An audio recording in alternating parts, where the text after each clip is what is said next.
Hi friends, তোমরা সবাই কেমন আছো? আশা করছি ভালো আছো। আমিও ভালো আছি। আরডি পরিবারের সকলকে স্বাগত জানিয়ে আবারও চলে এসেছি একটা নতুন ভিডিও নিয়ে। হাতে দেখতেই পাচ্ছ পুজোর থালা আছে, মানে আমি মন্দির যাচ্ছি পুজো দিতে।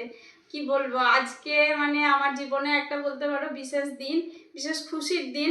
মানে আজ হচ্ছে আমার জন্মদিন, তো ওই জন্য তোমার দাদাভাই বললো কি যে সবার জন্মদিন যখন পালন করা হয় তোমারটাই বা কেন পালন করবো না, অবশ্যই পালন করব। তো সেই জন্যই এখন যাচ্ছি মন্দিরে পুজো দিতে। মন্দিরে পুজো দিয়ে আসি, তারপর আবার তোমাদের সামনে আসছি। জানি না কতটা কি শেয়ার করতে পারবো, তবে যতটা পারবো ততটা তোমাদের সঙ্গে শেয়ার করার চেষ্টা করব। আশা করছি তোমাদের ভিডিওটা ভালো লাগবে, তো চলো দেখতে থাকো।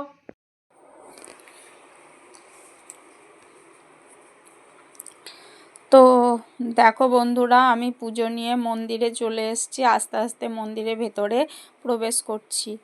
আর আজকে জানো তো, সত্যি কথা বলতে আমার জীবনে সত্যি একটা খুব স্পেশাল দিন। কারণ এইভাবে আমি নিজের জন্মদিনে কখনো ঠাকুরের কাছে পুজো দেওয়া বা কোনো কিছুই করিনি।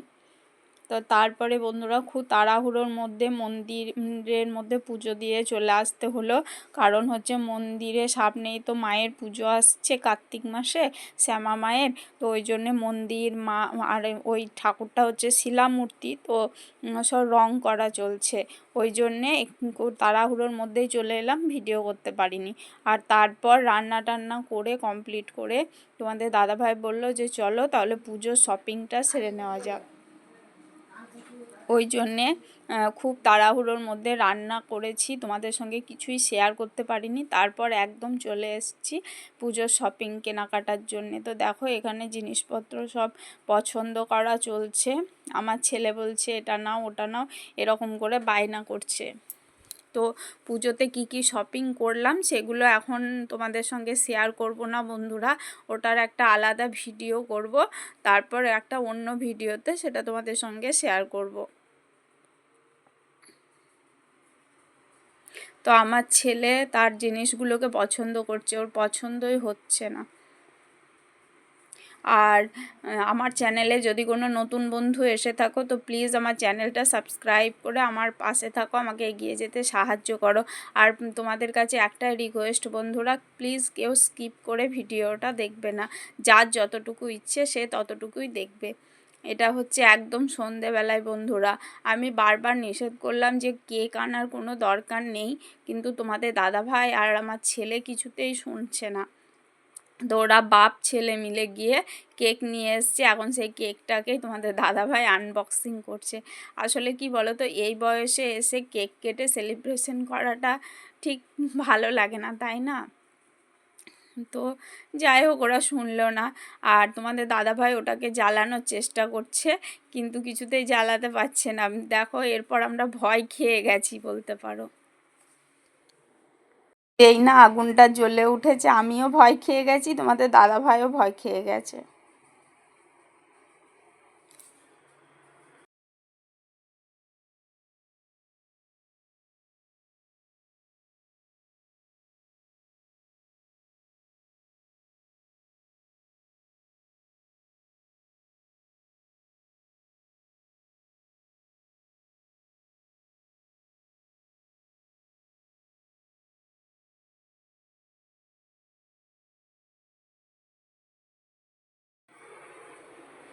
তো তারপর কেক কাটা হলো। কেক কাটার পর দেখো এখন কেক খাওয়ার পালা চলছে। সত্যি কথা বলতে জানো তো বন্ধুরা, কি বলবো, জীবনে আমার 30-31 বছর বয়স হয়ে গেল, কিন্তু এইভাবে আমার জন্মদিন কেউ কখনো পালন করেনি। মানে কি বলবো, জন্মদিনে কেউ একটু পায়েস রান্না করেও দেয়নি। আর আমার মা ছিল পরাধীন, তার মানে নিজের ইচ্ছেতে কিছু করার ক্ষমতা ছিল না। তাই আমার মায়ের হয়তো ইচ্ছা থাকলেও মা কখনো পায়েসটাও বানিয়ে দিতে পারেনি। এরকমই একটা পরিস্থিতি মধ্যে আমি বড় হয়ে উঠেছি। তো জীবনে এই প্রথম আমার জন্মদিন কেউ এইভাবে পালন করলো। তো কি বলবো বন্ধুরা, এই জন্মদিনটা মনে হচ্ছে আমার জীবনের শ্রেষ্ঠ পাওয়া, জানো তো। মানে সত্যি আমার কান্না, মানে আনন্দে চোখ দিয়ে জল বেরিয়ে গেছিলো। আর তোমাদের দাদাভাই দেখো একটা এই ছোট্ট উপহারটা শাড়ি আমাকে দিল। যে উপহারটা সত্যি হয়তো তোমাদের কাছে ছোট বলেই মনে হতে পারে, কিন্তু আমার কাছে অনেক অনেক বেশি বড়। শাড়িটা মেন কথা নয় বন্ধুরা, এই যে এইভাবে ওরা বাপ ছেলে মিলে সেলিব্রেশনটা করলো, এটাই আমার কাছে জীবনের শ্রেষ্ঠ পাওয়া। মনে হচ্ছে জীবনে আমি আজকে সব কিছু পেয়ে গেছি। তো যাই হোক, আমি খুব ইমোশনাল হয়ে পড়েছিলাম, এখানে কিছু বলছিলাম, হয়তো সেই ভয়েসগুলো দিতে পারলাম না, ভয়েসটা তুলে নিলাম কারণ পাশে অন্য ব্যাকগ্রাউন্ডে আওয়াজ চলে আসছিল, তার জন্য এটা তুলে নিলাম বন্ধুরা। তো যাই হোক, ইমোশনাল হয়ে তোমাদের সঙ্গে অনেক কথাও বলে ফেললাম, তোমরা কিছু মনে করো না, ঠিক আছে? তোমরা হয়তো অনেকেই ভাববে যে বাবা সামান্য একটা জন্মদিনের কেক কাটা নিয়ে কি এত বাড়াবাড়ি করছে, কি এত বলছে, কিন্তু আমি আবারও বলছি বন্ধুরা, এটা একটা সামান্য হতে পারে, উপহারটা হয়তো ছোট্ট সামান্য হতে পারে, কিন্তু আমার কাছে সত্যি এই পাওয়াটা অনেক বড়, অনেক বিশাল বড় একটা পাওয়া। এই যে ছেলে স্বামী এইভাবে উৎসাহ করে আমার জন্মদিনটা মনে রেখেছে, এটাই যথেষ্ট।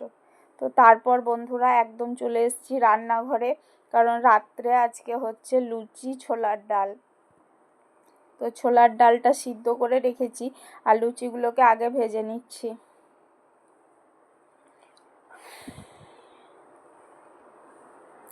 আর প্রচণ্ড গরমের মধ্যে এত কষ্ট হচ্ছিল রান্নাঘরে যে কি বলবো, রান্নাঘরে সেরকমভাবে ভিডিও বানাতেই পারছি না বন্ধুরা, এই প্রচণ্ড রোদ গরমের জন্যে। তো দেখো একে একে আমি সব লুচিগুলো ভেজে নিচ্ছি, আর লুচিগুলো কত সুন্দর ফুলছে দেখেছো। এখানে ছোলার ডালটা সিদ্ধ করে রেখে দিয়েছি, লুচিটা হওয়ার পর ছোলার ডালটা করে নেব। আর মিষ্টি তোমাদের দাদাভাই কেক আনার সময়তেই নিয়ে এসছে মিষ্টি, একটু সিমুইয়ের পায়েস, এই সমস্তই আজকে আমার জন্মদিনে খাবার হয়েছিল বন্ধুরা রাত্রে, কারণ দিনে সেভাবে তাড়াহুড়োর মধ্যে কিছু করতে পারিনি, তার জন্যে রাত্রে এই সমস্ত মেনু করে, মানে ওরা আমাকে একটু আনন্দে হাসি খুশিতে রাখার চেষ্টা করেছে। সত্যি কথা বলতে তোমাদের দাদা ভাই আর আমার ছেলে মানে আজকের দিনটাতে আমাকে একটু আনন্দ একটু হাসি খুশির মধ্যে রাখার চেষ্টা করেছে, এটাই হচ্ছে ওদের সব থেকে ভালো। তো সবাই ভালো থেকো, ভিডিওটা আর বড় করলাম না, টাটা।